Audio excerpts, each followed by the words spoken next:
말씀 나누겠습니다. 오늘 말씀의 제목은 치료하시는 하나님입니다.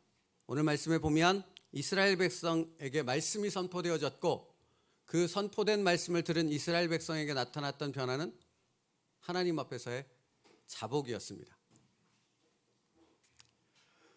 말씀을 들으면 자기가 보입니다. 말씀을 들으면 자기 안에 깊은 내면의 죄가 숨기고 싶은 그것들이 드러나 보이게 되는 것입니다. 왜인지 아십니까? 말씀은 우리의 마음을 비추는 거울이기 때문에 그렇습니다. 야고보서 1장 23절로부터 25절 말씀에 야고보 사도는 이렇게 말합니다. 누구든지 말씀을 듣고 행하지 아니하면 그는 거울로 자기의 생긴 얼굴을 보는 사람 같아서 제 자신을 보고 가서 그 모습이 어떠했는지를 곧 잊어버리거니와 자유롭게 하는 온전한 율법을 들여다보고 있는 자는 듣고 잊어버리는 자가 아니요 실천하는 자니 이 사람은 그 행하는 일에 복을 받으리라 말씀합니다. 말씀의 거울 앞에 비추게 되어졌을 때 자기의 진실된 모습을 볼 수 있게 되어집니다. 그래서 야고보 사도는 말씀이 거울이라고 말하고 있는 것입니다. 사람이 이 말씀의 거울 앞에 서게 되어지면 자기 내면의 실체가 보이기 시작합니다. 자신의 감추고 싶은 죄악의 본질된 모습들이 보이기 시작한다는 것입니다. 겉으로는 순종하려 하지만, 겉으로는 거룩한 척하지만 그 안에 감추어진 죄의 실체가 무엇인지를 또렷이 볼 수 있게 만들어지는 것입니다. 하나님의 말씀은 나의 내면의 깊은 곳을 보게 합니다. 그래서 야고보 사도는 1장 21절 22절에서 또 이렇게 말한 것입니다. 그러므로 모든 더러운 것과 넘치는 악을 내버리고 너희 영혼을 능히 구원할 바 마음에 심어진 말씀을 온유함으로 받으라. 너희는 말씀을 행하는 자가 되고 듣기만 하여 자신을 속이는 자가 되지 말라. 사랑하는 성도 여러분, 오늘 이 시간 우리는 하나님의 말씀 앞에 선 줄 믿습니다. 그러면 여러분, 말씀 앞에 서게 될 때 두 가지 변화가 나타나게 되어집니다. 첫 번째는 우리 안에 모든 더러운 것과 넘치는 악이 드러나 보이게 되어집니다. 내가 원하든 원하지 않든 말입니다. 그 다음은 어떤 일이 일어납니까? 우리 안에 가득 찬 죄를 모두 쏟아내도록 하십니다. 죄를 쏟아내야지 우리에게 구원이 임할 수 있기 때문에 그렇습니다. 그래서 야고보 사도는 너희 영혼을 능히 구원할 바 마음에 심어진 말씀을 온유함으로 받으라 라고 말하는 것입니다. 하나님의 말씀은 생명이기 때문에 그렇습니다. 그러므로 생명의 말씀을 듣고 읽고 묵상하고 깨달아가는 것을 가로막는 모든 것은 다 더럽고 추악하고 넘치는 죄악이 되는 것입니다. 우리의 삶의 말씀이 아닌 다른 것들로 채워지는 것이 바로 야고보 사도가 말하는 모든 더러운 것으로 넘치는 악으로 우리의 영혼을 채우는 것이 되는 겁니다. 여러분, 사람들을 보십시오. 이 세상의 일에는 아무리 시간이 바빠도 시간을 냅니다. 방법이 없으면 수단과 방법을 가리지 않고 그렇게 할 수 있는 길을 찾습니다. 사람들과의 관계를 유지하기 위해서는 시간이 없으면 시간을 만들어내기까지 합니다. 왜요? 관계가 중요하니까요. 그것이 자기의 삶의 안정과 삶의 축복을 보장한다, 성공을 보장한다 생각하기 때문에 그런 것이죠. 그러나 정작 우리에게 영원한 생명이 되는 하나님의 말씀을 아는 일에는 그렇지 않습니다. 왜인지 아십니까? 세상 가운데 있으면 여전히 넘쳐나는 이 세상의 죄악 속에 잠기기 때문에 그렇습니다. 우리의 마음과 생각이 점점 그 안에 침몰될 수밖에 없는 것입니다. 그러므로 날마다 말씀 앞에 나오는 말씀의 거울 앞에 자신을 비추지 않는다면 아무리 거룩한 사람도 아무리 의지가 강한 사람도 세상 가운데 몰아치는 그 악함 속에 침몰될 수밖에 없는 것입니다. 그러므로 여러분, 이것을 잊지 마십시오. 당신의 영을 살리고 당신의 가정을 살리기 위해서라면 오직 하나님의 말씀 앞에 서는 것밖에 다른 방법이 없습니다. 사단은 자꾸 우리를 착각하게 만들고 우리를 기만하지요. 다른 길이 있는 것처럼 돈이 또는 화합이 어떤 다른 인간적인 수단이 나를 살리고 우리 가정을 살릴 수 있다 얘기하지만 하나님의 말씀은 그렇지 않습니다. 너와 너희의 가정을 살릴 수 있는 길은 오직 말씀이신 예수 그리스도밖에 없습니다. 그런데 이 중요한 말씀을 듣는 말씀의 자리에 참여하는 일에 우리는 조금만 어려움이 생겨도 금방 주저앉아 버리죠. 너무 쉽게 포기해 버립니다. 아니라다는 표현이 여기에 딱 적합하지 않겠습니까? 사랑하는 성도 여러분, 무엇이 당신을 분주하게 만들어서 하나님의 말씀과 기도의 자리에 나오는 것을 못하게 합니까? 왜 그것을 허용하는 것입니까? 왜 그것이 아무렇지도 않느냐라는 것입니다. 초대교회 시대를 보십시오. 말씀을 듣기 위해 목숨을 걸었습니다. 말씀을 듣기 위해 모든 것을 걸었습니다. 초대교회만 그렇습니까? 이슬람권 나라에 사는 사람들 그리고 북한 같은 경우는 지금도 말씀을 듣기 위해 예배의 자리에 나오기 위해 목숨을 겁니다. 하루하루 그런 결단이 없으면 그들은 말씀 앞에 나올 수 없습니다. 무엇을 걸은 것입니까? 생명의 말씀을 듣기 위해 자신의 생명을 걸은 것입니다. 여러분, 그렇지 않고 어떻게 당신의 영혼을, 당신의 마음을 지킬 수 있겠습니까? 당신의 가정을 구원으로 인도하시는 분은 하나님이신데 그것을 이루시는 하나님의 뜻을, 하나님의 손길을 알지 못하고 어떻게 그 길을 쫓아 나아갈 수 있겠느냐 하는 것입니다. 야고보사들은 그런 어리석은 사람들을 가리켜 거울로 자기의 생긴 얼굴을 보고도 제 자신의 모습이 어떠했는지를 곧 잊어버리는 어리석고 미련한 자라고 말하고 있는 것입니다. 여러분, 여기서는 말씀을 깨닫는다 아멘 합니다. 눈물을 흘립니다. 그런데 돌아서면 도통 무슨 말씀을 들었는지 기억하지 못합니다. 삶에서는 전혀 말씀이 생각나지 않는다라는 것입니다.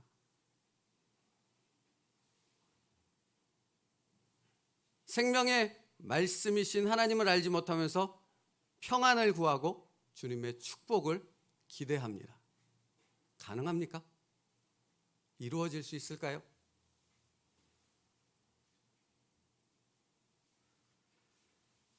야고보 사도가 이렇게 얘기하지 않고 견딜 수 없었던 것입니다. 그러므로 모든 더러운 것과 넘치는 악을 내버리고 너희 영혼을 능히 구원할 바 마음에 심어진 말씀을 온유함으로 받아야 한다. 하나님의 말씀만이 우리를 살릴 수 있습니다. 내면에 감추어진 더러운 것들을 드러내고 우리를 정결케 하실 수 있습니다. 그것이 아니면 우리는 곧 세상 가운데 침몰되어져 버릴 것입니다. 여러분, 이 부분을 보여주는 말씀이 이번 주 새벽에 계속해서 묵상되었습니다. 요한복음 21장의 말씀입니다. 요한복음 21장에서 부활하신 주님께서 베드로를 찾아오는 장면이 기록되고 있죠. 주님께서는 베드로를 향해 3번에 걸쳐서 동일한 질문을 던지십니다. 요한의 아들 시몬아, 내가 이 사람들보다 나를 더 사랑하느냐? 여러분, 예수님이 던진 이 질문의 정확한 의도를 이해하려면 주님께서 십자가를 지시기 전 베드로와 어떤 대화를 나눴는지 잠시 살펴보아야 합니다. 마태복음 20장 33절에 베드로가 대답하여 이르되 모두 주를 버릴지라도 나는 결코 버리지 않겠나이다 라고 주님께 말합니다. 여러분, 베드로가 왜 이 이야기를 주님께 했겠습니까? 주님께서 이렇게 말하셨거든요. 이제 내가 십자가를 지고 죽을 것이다. 나는 그 길을 갈 것이다 라고 제자들에게 말씀하셨습니다. 이 엄청난 선언에 제자들은 아무 얘기를 못했습니다. 그렇지요. 뭐라고 답하겠습니까? 아무런 말을 못하고 묵묵부답으로 가만히 듣고만 있었습니다. 근데 그때 유일하게 한 사람, 베드로가 예수님의 말씀이 끝나자 큰 소리를 내었습니다. 근데 뭐라고 말했는가? 여기 있는 모든 사람들이 다 주를 버릴지라도 나는 결코 버리지 않겠습니다. 그랬다는 겁니다. 다른 사람들은 아무 말 안 했다니까요. 그저 가만히 주님의 말씀을 듣고 있고 그 먹먹함을 가만히 느끼고 있었을 뿐인데, 베드로가 갑자기 튀어나와 말을 하는데 자기 자신에 대해서만 얘기한 게 아니라 여기 다른 모든 제자들은 다 주님을 버릴지라도 나만은 주님을 버리지 않겠습니다 라고 말했다는 것입니다. 여기에 강조점이 무엇입니까? 모든 사람은 다 주를 버릴지라도 입니다. 그런데 여러분, 우리가 알고 있듯이 베드로는 이 말을 내뱉은 지 채 하루가 지나기도 전에 예수님을 부인하지요. 부인만 합니까? 저주까지 했습니다. 예수님을 3번이나 부인하고 저주했을 그때 베드로의 마음 가운데 주님이 하셨던 말씀이 떠올랐죠. 주님 뭐라고 하셨습니까? 예수께서 이르시되 내가 진실로 내게 이르노니 오늘 밤 닭 울기 전에 내가 3번 나를 부인하리라 하셨던 말씀이 정확히 그 심령 가운데 떠올랐던 것입니다. 어떤 것이 떠올랐겠습니까? 주님, 다른 모든 사람들은 다 주를 버릴지라도 오직 나만은 주님을 버리지 않겠습니다. 내가 주와 함께 죽을지언정 절대로 주님을 부정하지 않겠습니다 했던 말들이, 자신의 고백들이 떠올랐던 것입니다. 여러분, 그 다음에 베드로가 어떤 행동을 취했겠습니까? 디베라 바닷가로 도망왔습니다. 자기의 엄청난 죄를 감당할 수 없었거든요. 그 짓누르는 죄책감을 어떻게 해볼 수 없었던 것입니다. 도저히 주님 앞에 무언가를 해결하게. 그래서 베드로는 어디로 도망갔는가? 갈릴리 바닷가로 도망갔는데, 베드로가 세상 가운데로 주님을 피해 도망갔기에 요한 사도는 그곳을 갈릴리 바닷가라고 말하지 않고 로마식 표현인 디베라 바닷가라고 표현하고 있는 것입니다. 세상으로 도망쳤기 때문에 그런 것입니다. 도망친 베드로는 무엇을 생각했던 것입니까? 자신의 죄를 마음대면 깊숙한 곳에 꽁꽁 묻어버리기로 작정한 것입니다. 그 누구도 자기 자신조차도 꺼내지 못할 만큼 깊숙한 곳에, 공개되지 않는 곳에 묻어두고 아무도 알지 못하도록, 절대 드러나지 못하도록 꽁꽁 숨겨버리려 했던 것입니다. 여러분, 여기서부터가 요한복음 21장이 시작되는 것입니다. 그때 부활하신 주님이 베드로를 찾아온 것이죠. 근데 하필 주님이 베드로에게만 3번 물으셨습니다. 근데 그 질문의 핵심이 뭐였다고요? 요한의 아들 시모나, 다른 사람들보다 내가 더 나를 사랑하느냐입니다. 여러분, 이 말씀을 들은 베드로의 심령이 어떠했을까요? 가장 깊은 곳을 찔리지 않았겠습니까? 가장 드러내기 싫은, 가장 감추고 싶은 그 부분이 민낯으로 드러난 것입니다. 그러니까 예수님은 일부러 그렇게 들어가신 겁니다. 일부러 그렇게 질문하신 것입니다. 내가 나를 사랑하느냐라고 물을 수도 있었는데, 그렇게 묻지 않고 내가 다른 사람들보다 나를 사랑하느냐, 이렇게 물으셨던 것입니다. 너는 기억하니? 다른 사람이 다 버릴지라도 나는 주님을 버리지 않겠습니다 라고 말했던 내가 나를 제일 먼저 버렸단다. 베드로의 심장을, 베드로의 영혼을 날카롭게 송곳 같은 것으로 찌르는 것과 같은 질문이 되었던 것입니다. 여러분, 하나님의 말씀이 들려질 때 우리 안에 모든 더러운 것과 넘치는 악이 민낯으로 드러나게 되어 있는 것입니다. 왜 말씀 앞에 나와야 됩니까? 우리의 본질을 봐야 하기 때문에 그런 것입니다. 우리의 본질을, 우리의 죄악된 그 본질을 주님의 말씀 앞에 깨끗이 씻기 위해서는 말씀 앞으로 나와야 합니다. 여러분, 그것을 포기하는 순간 여러분과 여러분의 가정은 세상의 악으로 뒤덮여서 헤어나오지 못할 것이기 때문에 그런 것입니다. 주님의 질문은 베드로의 이 숨겨진 것들을 그대로 드러나게 하셨던 것입니다. 그러면 여러분, 왜 이것이 드러나야만 했겠습니까? 주님과 베드로를 가로막는 가장 큰 장애물이 되기 때문에 그런 것입니다. 그것이 있는 한 베드로는 주님 앞에 나아갈 수 없기 때문입니다. 우리 안에 그것들이 가득 차 있는 한, 이 세상의 모든 악한 것들로 가득 차 있는 한 우리는 주님 앞에 나와도 나온 것이 아닙니다. 예배를 드려도 예배가 아닙니다. 기도를 해도 기도가 시원치 않습니다. 왜 그런 것입니까? 우리 안에 감추어진 그것들이 주님과 나 사이를 가로막고 있기 때문에 그런 것입니다. 바로 그것을 없애려고 주님이 십자가에 달려 죽으신 것 아닙니까? 그런데 사랑하는 성도 여러분, 십자가에서 죽으신 예수님을 믿는다 말하면서 말씀의 자리로 나오지 않고 말씀을 듣지 않고 다른 이유와 핑계를 대며 말씀의 자리를 거부한다면 그것은 도대체 십자가를 아는 것입니까? 모르는 것입니까? 조금만 유혹이 와도, 조금만 시험이 와도, 조금만 문제가 생겨도 제일 먼저 포기하는 게 말씀을 듣는 자리를 내려놓는 것입니다. 세상의 일은, 사람들과의 관계를 중요시 여기는 그 마음은 버리지 않는 것입니다. 사랑하는 성도 여러분, 베드로를 짓눌렀던 것은 죄책감입니다. 그 내면에 심각한 죄책감이 있었습니다. 주님이 드러내신 것이 무엇입니까? 그 죄책감을 드러내셨습니다. 왜? 치료하시려고요. 그것을 깨끗이 제거하시려고요. 왜 당신을 주님이 초청하는지 아십니까?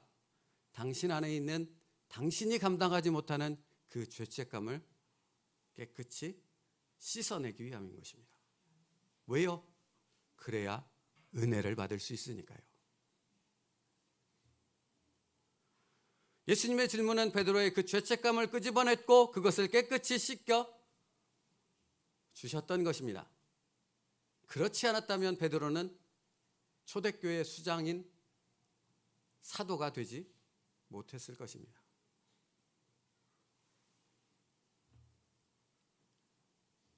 이것이 예수님의 방법입니다. 이것이 치료하시는 예수님의 방법입니다. 아프지 않고 치료했으면 좋겠습니다. 고통스럽지 않고 우리의 더러운 것들을 깨끗이 다 없애버릴 수 있으면 좋겠습니다. 근데 그럴 수 없습니다. 주님의 방법은 죄의 민낯을 드러내는 그 과정을 통해 우리의 모든 죄를, 죄책감을 다 씻어내는 것입니다. 여러분, 예수님의 십자가는 사실 이렇게 뭐라고 해야 될까요? 모든 걸 다 드러낼 수 없었던 것입니다. 실제 예수님이 십자가에 달려 돌아가실 때는 완전히 벌거벗겨진 상태였다고 역사가들은 얘기하더라고요. 그러니까 십자가의 죽음은 육체적인 고통, 그것을 넘어서 정신적인 수치와 모욕감까지도 주는 가장 치욕스러운 형벌이었던 것입니다. 여러분, 왜 십자가에서 예수님께서 그런 치욕을 당하셨습니까? 이유는 딱 한 가지지 않습니까? 저와 여러분이 알고 있듯이 다시 죄악으로 가득 찬 우리의 심령을 회복시키기 위해서는, 치료하기 위해서는 그 과정이 반드시 필요했던 것입니다.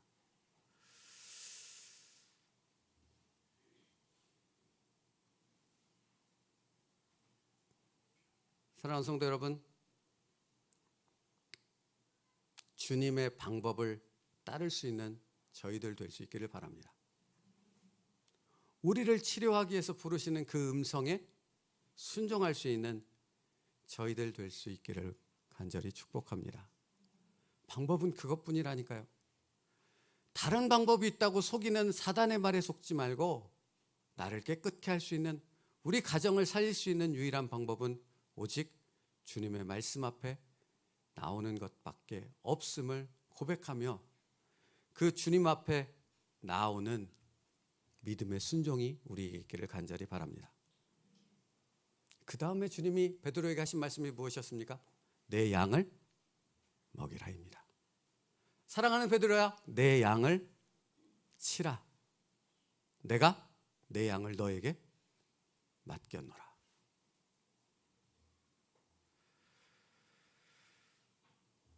여러분, 사단은 그래서 끊임없이 우리의 마음을 유혹하고 충동질합니다.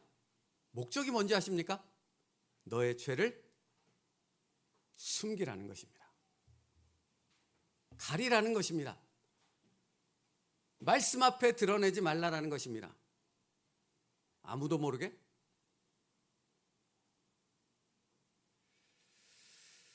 그런데 여러분, 우리가 자신의 죄를 자기 마음속에 꽁꽁 감추면 어떤 일이 못 일어나는지 아십니까?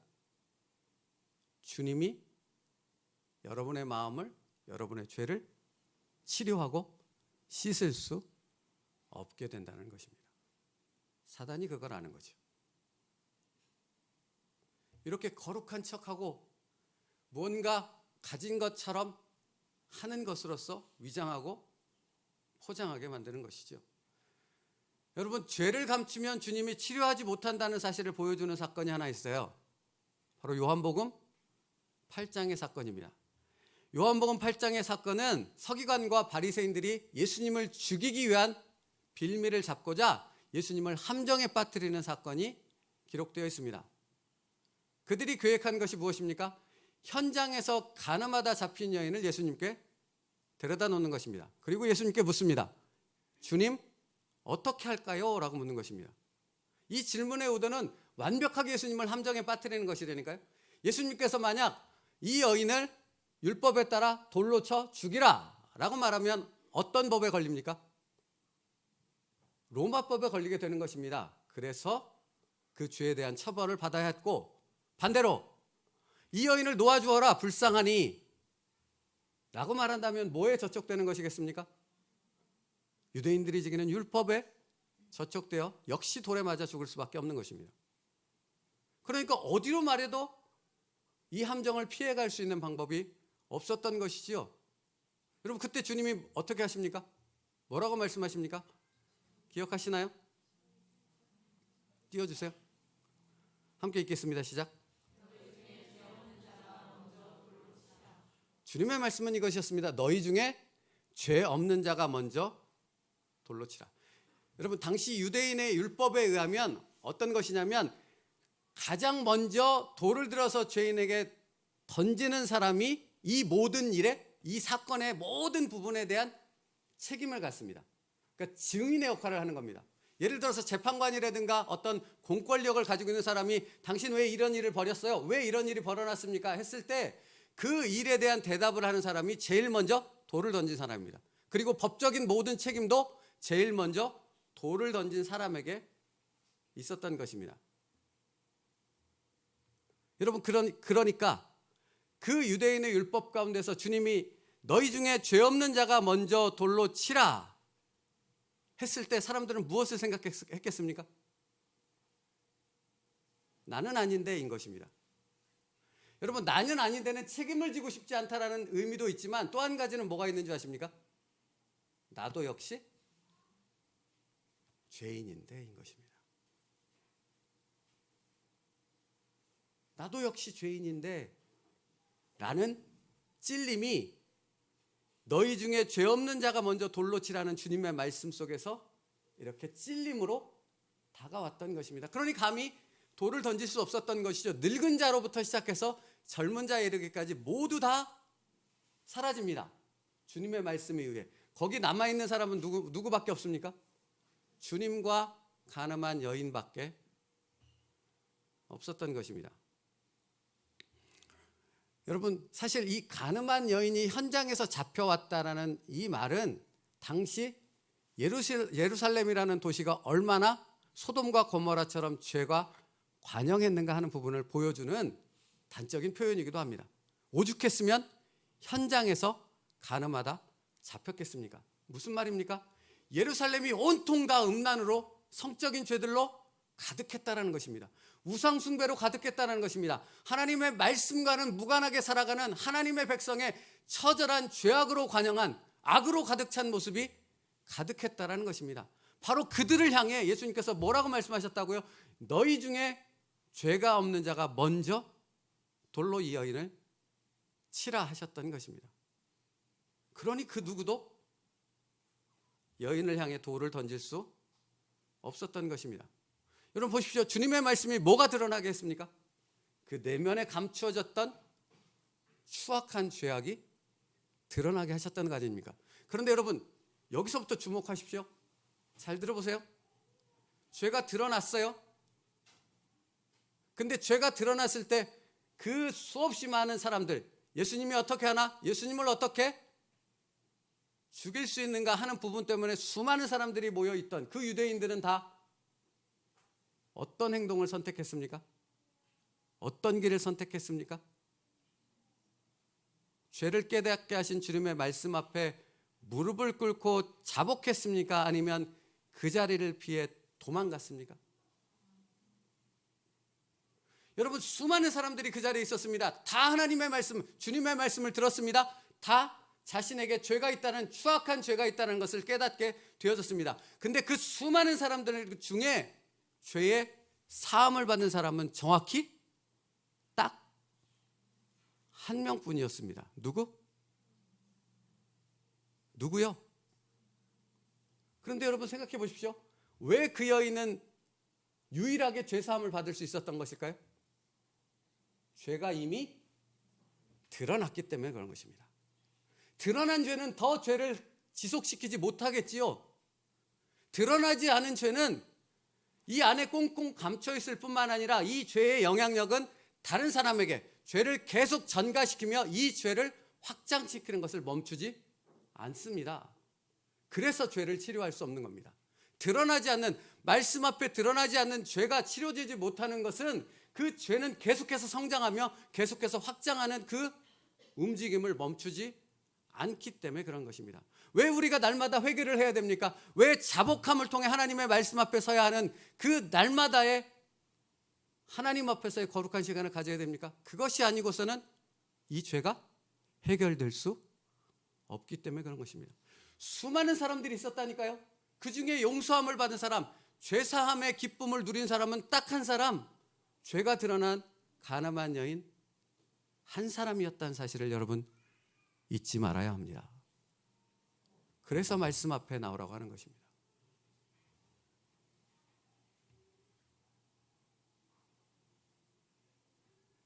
이미 드러난 죄는 더 범죄할 수 없거든요. 사랑하는 성도 여러분, 예수님이 요한복음 21장에서 베드로에게 던졌던 그 폐부를 찌르는 질문은 바로 이러한 이유 때문에 그런 것입니다. 그 죄를 드러냈고요, 그 죄를 깨끗하게 치료하시기 위함이었다라는 것입니다. 사랑하는 성도 여러분, 말씀 앞에 서게 되어졌을 때 여러분 안에 말씀이 찌르는, 나의 죄가 드러나게 되는 그 고통의 시간이 있는 것이, 그래서 우리에게 뭐가 되는 것입니까? 은혜요, 축복인 줄로 믿습니다. 왜 이것을 알지 못하냐는 것입니다. 왜 이것을 깨닫지 못하느냐는 것입니다. 그러니까 여러분, 죄가 있을수록, 힘들고 어려울수록, 내 가운데 문제가 있을수록 더 주님의 말씀 앞으로 나오는 우리의 몸부림이 있어야 하는 것입니다. 그것이 아니고서는 해결의 방법이 없기 때문입니다. 만약 여러분이 죄의 문제를 해결하지 않고 베드로처럼 꽁꽁 그 내면 깊숙한 곳에 덮어두기를 원한다면 어떤 일이 발생하는지 아십니까? 주님과의 영적 관계가 꽉 막혀버리는 겁니다. 아무것도 들을 수 없고, 아무것도 깨달을 수 없고, 아무런 은혜도 있을 수 없는 것입니다. 그래서 이사야 선지자가 이렇게 외쳤던 것입니다. 함께 읽을까요? 이사야 1장 18절이요. 함께 읽겠습니다. 시작.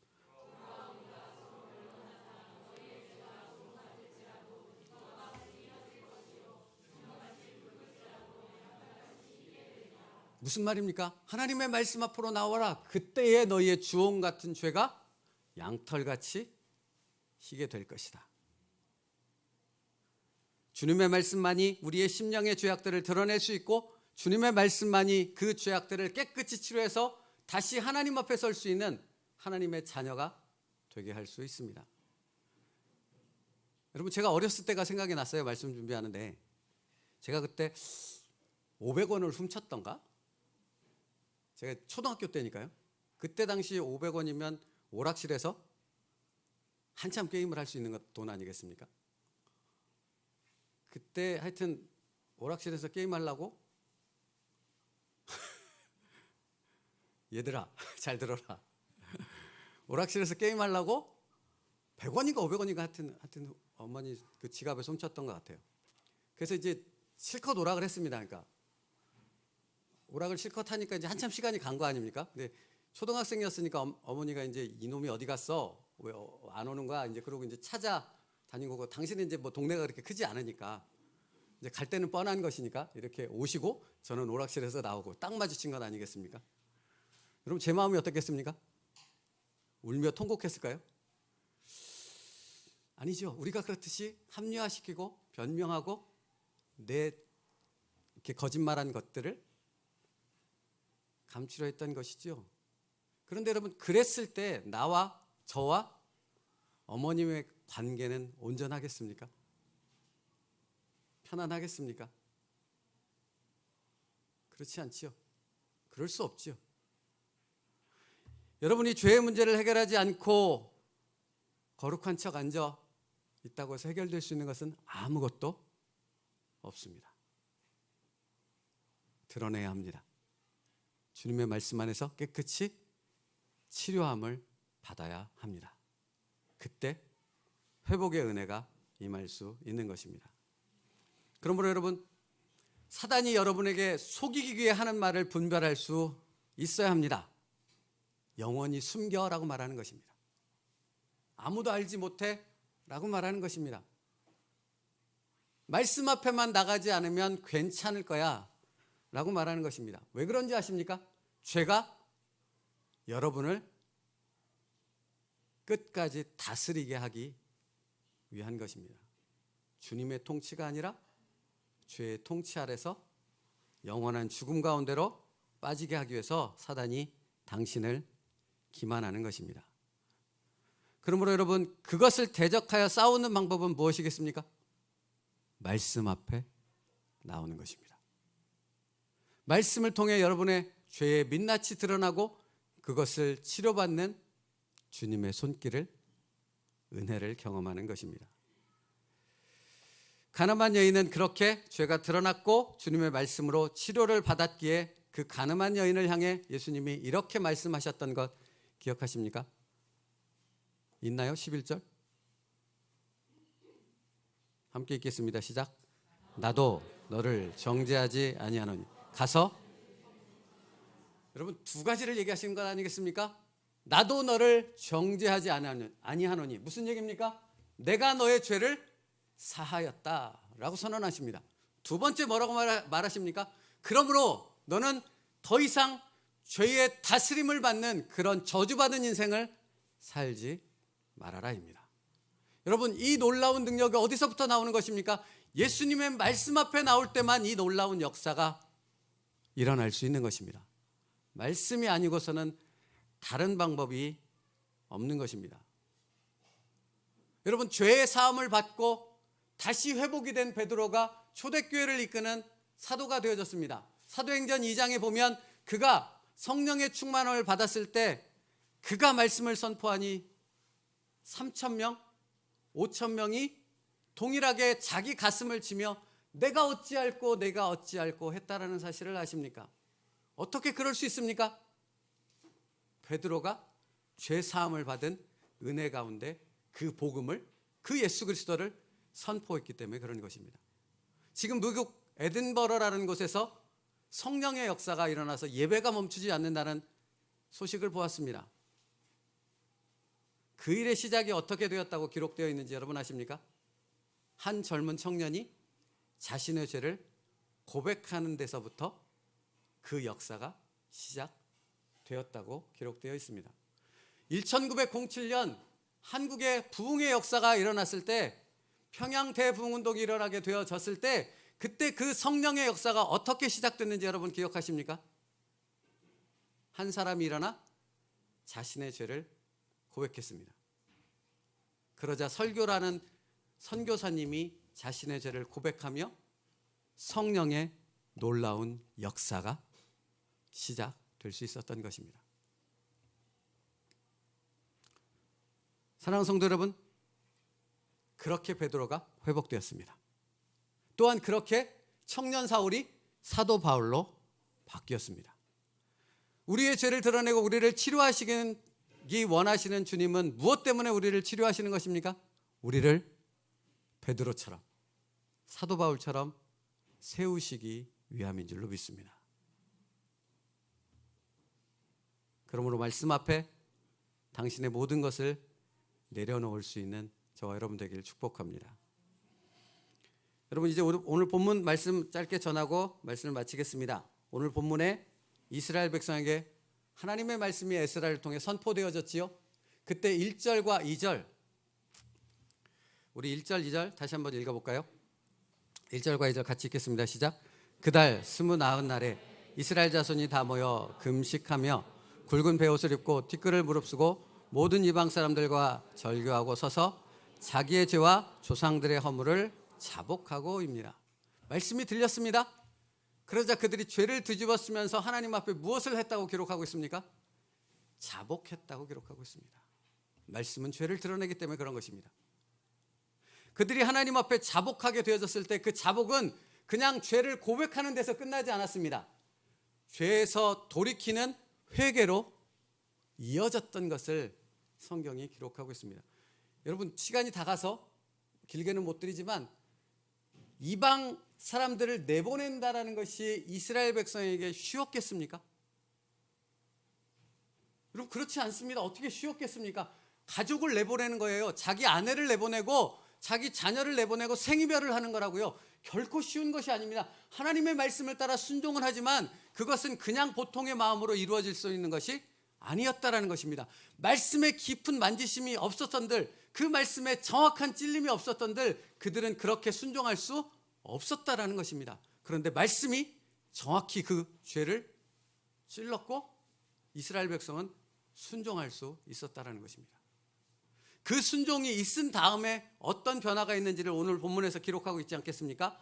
3절부터 6절까지 우리 다시 한번 같이 읽을게요. 어떤 변화가 있었는지를 기록합니다. 3절부터 6절까지요. 이거 읽고 말씀 마치겠습니다. 됐나요? 3절부터 6절이요. 같이 읽겠습니다. 시작. 이날에 나 4분의 1은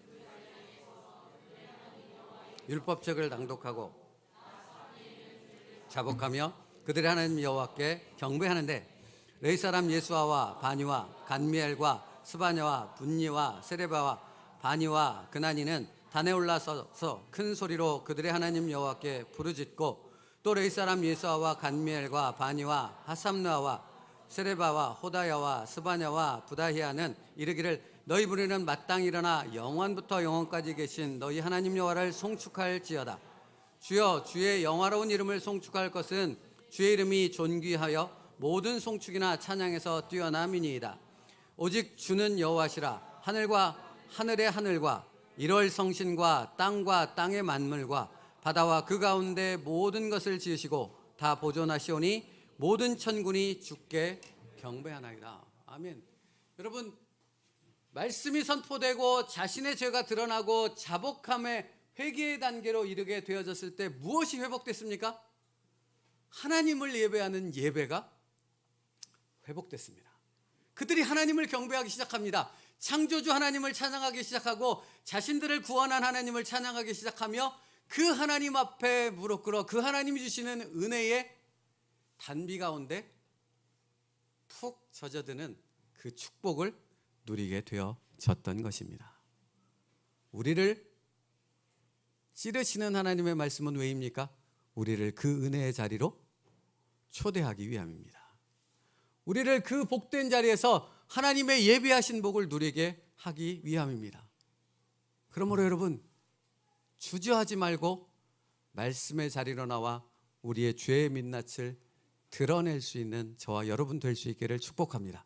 그리고 그것을 통해 치료하시는 하나님, 내 육신뿐만 아니라 내 영혼을 치료하시는 하나님을 만남으로 전혀 다른 인생을, 전혀 다른 은혜를 누리며 살아갈 수 있는 우리 세움누리교회 모든 성도가 될 수 있기를 주님의 이름으로 축복합니다. 기도하겠습니다. 살아계신 하나님 감사합니다. 나 같은 사람을 버리지 않고 하나님이 말씀의 자리로 초대하셨습니다. 그것은 우리를 치료하시기 위함인 것을 믿습니다. 아버지 하나님, 말씀 안에서 치료되게 하시고 말씀 안에서 회복되게 하시고 다시 하나님을 예배하는 예배자로 하나님의 은혜 가운데 살아갈 수 있는 하나님의 성도로 서게 하여 주옵소서. 다시는 세상 가운데 흔들리지 않게 하시고 하나님의 말씀을 붙잡고 일어서서 주님을 경배하는 예배자가 되게 하여 주시옵소서. 예수님의 이름으로 기도 올리옵나이다. 아멘.